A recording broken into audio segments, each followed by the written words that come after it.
Donc du coup, on va continuer le topo de cet après-midi. Donc Henri Fonoglio est notre éminent justement régisseur pour justement coordonner les différents intervenants.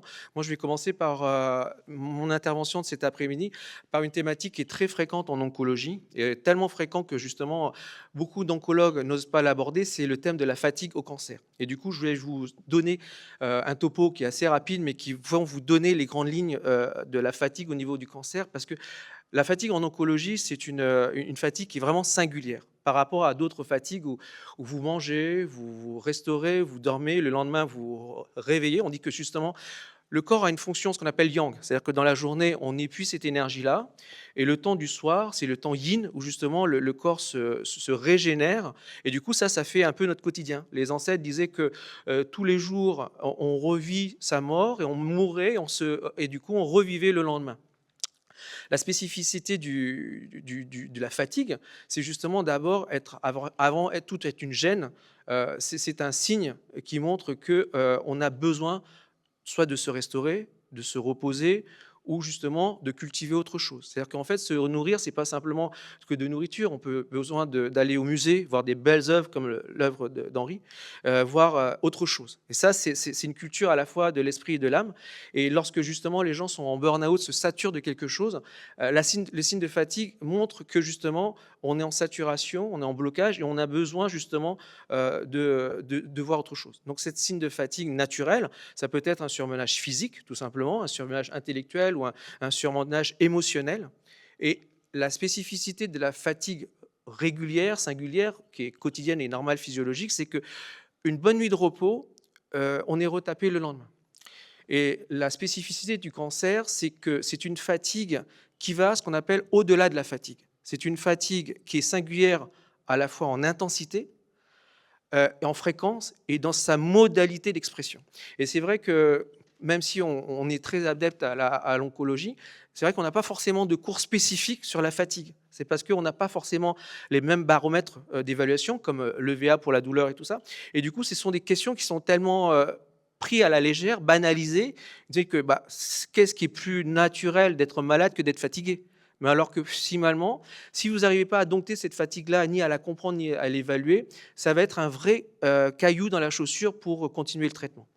Donc, on voit que dans la fatigue liée à l'oncologie, on a une fatigue qui est extrêmement intense. C'est-à-dire qu'en fait, les Anglais disent tired, on est fatigué, et là, ça correspond vraiment à exhausted. C'est-à-dire que vraiment, on est au-delà de la fatigue. C'est-à-dire que le fait simplement de se restaurer, de se reposer, d'aller au musée, d'aller voir autre chose, ne suffira pas pour remonter votre énergie. Donc du coup, c'est très intéressant de voir qu'au niveau de l'intensité, c'est déjà très très intense.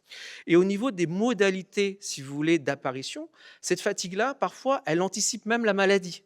C'est-à-dire qu'avant même que la personne soit découverte en oncologie, voilà, vous êtes dépisté, vous avez un cancer, quelques mois avant, quelques années avant, on sent une énorme fatigabilité, un manque d'apathie. Et lorsque le diagnostic vient, là, en fait, il y a un couperet qui tombe, et là, c'est comme si vous ne pouvez plus jamais vous relever. Donc, c'est une fatigue qui est avant l'annonce, pendant l'annonce, et voire même après l'annonce. Et la singularité qu'on voit même des fatigues, alors que le patient en rémission, voire même guéri, qui persistent des dizaines d'années après. Et c'est là que je veux insister sur la singularité de la fatigue en oncologie, qui est vraiment une fatigue singulière au-delà de toutes les caractéristiques d'une fatigue physiologique normale.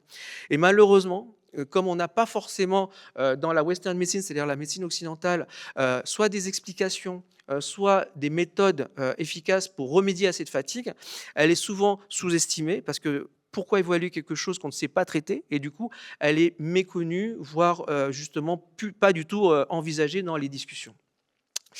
Et là, en termes de fréquence, on parle même d'un épuisement chronique. C'est-à-dire qu'en fait, l'état de fatigue fait peau même avec le patient en oncologie. C'est-à-dire qu'en fait, il accompagne à la fois pendant, après, pendant et le traitement. Et quelles que soient, si vous voulez, les vitaminothérapies, les thérapies comportementales, voire les sports adaptés, cette fatigue, elle persiste. Et on va voir pourquoi, justement, elle est si intense. Parce que non seulement elle montre qu'il y a une sorte de brèche dans les réservoirs, mais en plus, elle est consécutive, voire induite par justement tout l'historique du cancer en lui-même.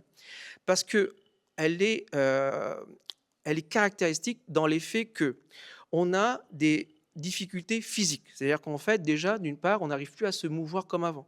Les épreuves, monter l'escalier, descendre, véritablement deviennent des épreuves, des épreuves d'effort directement. Et puis, il y a des troubles mnésiques aussi. Difficulté de se concentrer, difficulté de prévoir des choses, des troubles de l'attention et de la vigilance. Et par aussi, des problèmes aussi de la capacité, ce qu'on appelle yin, c'est-à-dire se restaurer. C'est-à-dire que on mange, ça ne recharge pas beaucoup, on dort, ça ne recharge pas du tout.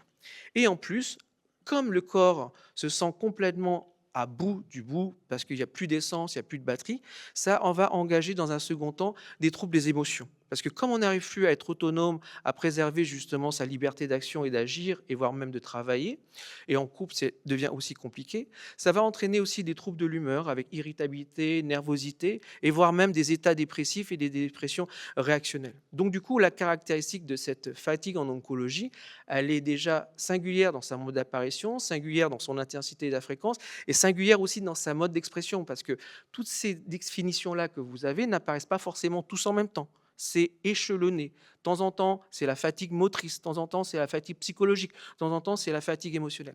Il faut en avoir conscience de cette définition de la fatigue en oncologie pour mieux accompagner vos patients. C'est-à-dire que déjà, savoir le reconnaître, savoir le, si vous voulez, le discerner, ça constitue pour le patient une source de soulagement. Enfin, il me comprend. Enfin, il sait de quoi je souffre et de quoi je parle. Parfois, vous savez, le patient n'a pas forcément besoin d'une solution. Mais savoir qu'il est compris, pour lui, c'est déjà un très grand réconfort. Donc, du coup, euh, qu'est-ce qui est pourvoyeuse de cette maladie, de cette fatigue, pardon? C'est la maladie en elle-même. C'est-à-dire la genèse au sein de votre propre équilibre d'un processus pathogène qui commence à s'exprimer, à s'expandre de plus en plus. Également, c'est aussi à la suite des soins qui sont lourds, c'est des hospitalisations, des heures d'attente dans les salles de rendez-vous, les séances d'hormonothérapie ou de radiothérapie ou de chimiothérapie qui se succèdent. Et si vous voulez, cette noria d'événements font qu'on est à peine remise, si vous voulez, d'un traitement, qu'on doit enchaîner un autre traitement. Donc du coup, la difficulté, elle vient aussi de la redondance de l'épreuve que subit le patient dans son parcours même en oncologie. Deuxièmement aussi, ce sont les effets secondaires, et Emmanuel vous en parlera par rapport au sel de platine, à l'oxalplatine, avec les douleurs neuropathiques très invalidantes, et Elena va vous en parler également. Les douleurs provoquées soit par le cancer, soit par les traitements, soit par l'ensemble de ces événements qui interfèrent, et les médicaments pour résoudre ces douleurs sont également sporatrices d'énergie. Donc du coup, tout ça, ça va faire un melting pot qui fait que chaque fois qu'on se remet d'une situation, on est de nouveau replongé dans une autre épreuve, dans un autre challenge. Donc du coup, la prise en charge hospitalière également, par le parcours de soins compliqué, avec les rendez-vous parfois annulés, parfois déplacés, et le stress occasionné par la maladie en elle-même, c'est-à-dire l'angoisse de perdre son travail, de perdre son couple, de ne plus pouvoir rembourser les emprunts de la maison. Euh, le cancer est vraiment un tonnerre, un éclair dans un ciel serein, dans la vie normale et très programmée qu'on a au XXIe siècle. Donc du coup, tous ces phénomènes font que ça altère la qualité de vie, et cette altérance de cette qualité de vie vont faire qu'on n'a plus la capacité de se régénérer, de façon optimale. Donc du coup, comment on va prendre en charge les symptômes de la fatigue? Il faut évaluer d'abord, même si les outils n'existent pas, déjà, il faut déjà en parler. C'est-à-dire, en fait, crever l'abcès en disant: qu'est-ce qui vous fatigue émotionnellement, physiquement, et de quelle intensité vous souffrez, même si on n'a pas de score, comme on avait dit, comme chez LEVA. Il est important de circonscrire dans la fréquence, dans l'intensité, et nous, voir un peu comme en acupuncture, on agit sur l'énergie. Le but, c'est de dire, on ne va pas vous guérir, mais on va vous aider à ce que vous soyez moins fatigué en intensité et en fréquence. Il y a des jours où ça va être compliqué, des jours où c'est moins compliqué, mais vous allez voir qu'au fur et à mesure, ce sera de moins en moins compliqué.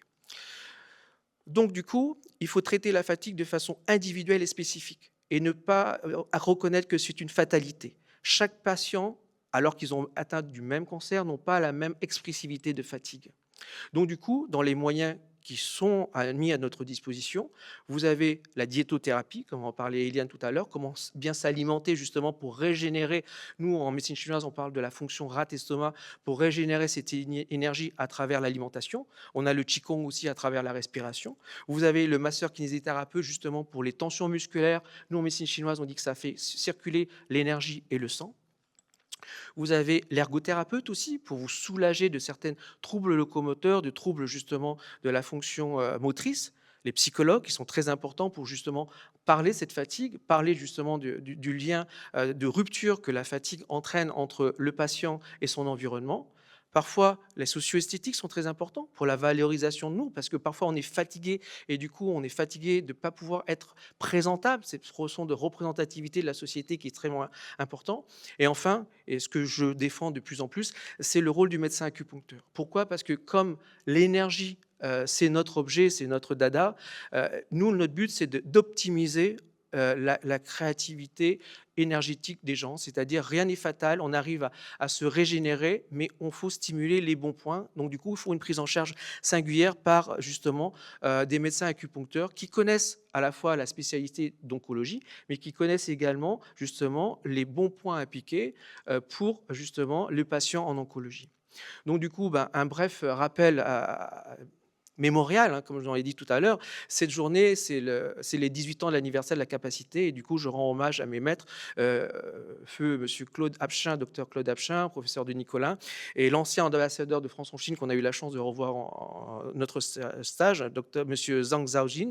Et enfin, professeur Némis et Gilles de Robien qui ont été à la manœuvre justement de cette reconnaissance de l'acupuncture.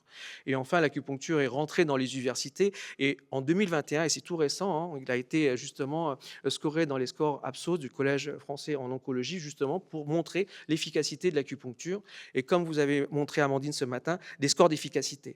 Plus les scores sont vers le A, le B, tout ça, c'est un grand preuve d'efficacité grâce à des études liées à l'évidence-based médecine. Et plus c'est de rang C, plus c'est moins efficace. Et on voit très bien que lutter contre la fatigue, c'est aussi lutter contre les symptômes générés soit par la maladie, soit par le cancer lui-même. Donc, nausées et vomissements, grâce à l'acupuncture, on a un rang B, donc un très haut d'efficacité. L'anxiété et dépression, ça c'est aussi une sorte de fatigue lorsque on n'est pas bien dans sa tête, on est poursuivi par des angoisses, des peurs de la mort, parce qu'il faut le dire souvent, qui paralysent justement le patient. L'acupuncture peut également vous accompagner. Bouffée de chaleur et douleur en B. Et les douleurs neuropathiques, on espère qu'on va pouvoir relever le niveau à un niveau de rang B. Et comme je vous l'ai dit tout à l'heure, la fatigue est très bien représentée par l'acupuncture avec un niveau de rang B, également avec les problèmes d'insomnie et de leucopénie. On voit très bien que les soins d'acupuncture sont des soins corporels. Pourquoi c'est important? Parce que quand on est atteint de cancer, on a, en fait, si vous voulez, dans notre société judéo-chrétienne, l'impression qu'on a la punition de Dieu. On est un corps impur. Personne ne va nous regarder, personne ne va nous toucher. L'intérêt avec un soin d'acupuncture, c'est qu'il y a un dialogue entre justement le praticien, l'histoire du patient, et également on va toucher le patient, on va masser le patient. Et justement, grâce à ce déshabillage méticuleux, justement sur des zones qu'on va poncturer, on est quasiment justement une des rares spécialités qui voyons les effets indésirables par rapport à des problèmes dermatologiques, des problèmes vasculaires, des problèmes justement trophiques au niveau de la peau. Et cette proximité-là va nous donner une grande complicité avec notre patient. C'est-à-dire qu'en gros, le médecin acupuncteur va accueillir beaucoup plus de confiance que d'autres spécialités parce qu'on est face-to-face. On est vraiment une spécialité tactile et haptique qui permet de retrouver le sens clinique dans leur relation patient et soignant. Donc du coup, comment gérer la fatigue au quotidien, en plus d'être médecin acupuncteur et de faire des séances? Il faut continuer une activité professionnelle. C'est-à-dire que quand vous avez des patients qui disent alors, est-ce que je m'arrête? Alors, si vous avez la possibilité de vous stimuler intellectuellement, de continuer l'activité physique et l'activité professionnelle, gardez-la. Améliorer la qualité du sommeil, c'est notre dada à nous en acupuncture également. Et également, continuer l'activité physique régulière et tout ça. Et également, avec d'autres professionnels de santé, apprendre à gérer les émotions, à valoriser les choses bénéfiques. Comme toute touche de plaisir, c'est des touches de couleur. C'est pour ça qu'avec le professeur Foligno et moi-même, on a mis des peintures de toutes les couleurs. Les couleurs, les sens, tout ça est terni par la maladie. Donc du coup, il faut des choses un peu comme de l'art abstrait, de l'art naïf. On revient en enfance. Il ne faut pas hésiter à aller vers de l'art-thérapie, à aller voir de la musique, à aller faire de la danse, de la gymnastique. C'est là où on va recommencer à vivre et c'est un peu le paradoxe du Tao, quand vous voyez le cercle du yin et du yang. Dans le yang, il y a du yin et dans le yin, il y a du yang. C'est ce que dans le trait noir, dans le trait ténébreux, c'est là où on se régénère avec des élans. Je veux refaire du sport, je veux refaire de la danse, je veux refaire de l'art. Donc du coup, et il faut essayer aussi de ne pas refuser l'aide des proches. C'est-à-dire qu'en fois, quand on est malade, on veut souvent ah non, je vais m'en sortir tout seul, je vais pas t'ennuyer, tout ça. Non, les proches sont là pour ça. Ce sont vos aidants, ce sont des gens qui vous aiment et qui souffrent de rien pouvoir faire pour vous. Donc c'est très important de les valoriser et de dire voilà, écoute, quand je vais mal, je vais t'appeler. Là, je vais mal, je vais t'appeler. Donc du coup, et puis parfois c'est optimiser des organisations quotidiennes. C'est-à-dire que parfois, quand on est très fatigué, on a même un peu la mémoire en vrac. Bah, c'est pas grave, on tient un agenda. Il ne faut pas avoir honte de noter tout, parce que c'est comme ça que justement, on va porter l'attention sur des choses beaucoup plus importantes. Et enfin, toujours penser à bien se nourrir, justement, parce que ça va servir de réserve pour repartir au combat. Donc du coup, pour conclure, je vous dirais que dans ce contexte actuel, il est très important de parler fatigue, de décrire la fatigue, de pouvoir en parler aux soignants. Et enfin, dire que la médecine traditionnelle chinoise et dont l'acupuncture, c'est une arme majeure pour que le patient retrouve son énergie, motivation et estime de lui-même. Et l'acupuncteur lui-même, c'est un spécialiste de choix, dont les soins en oncologie. Voilà, je vous remercie de votre attention.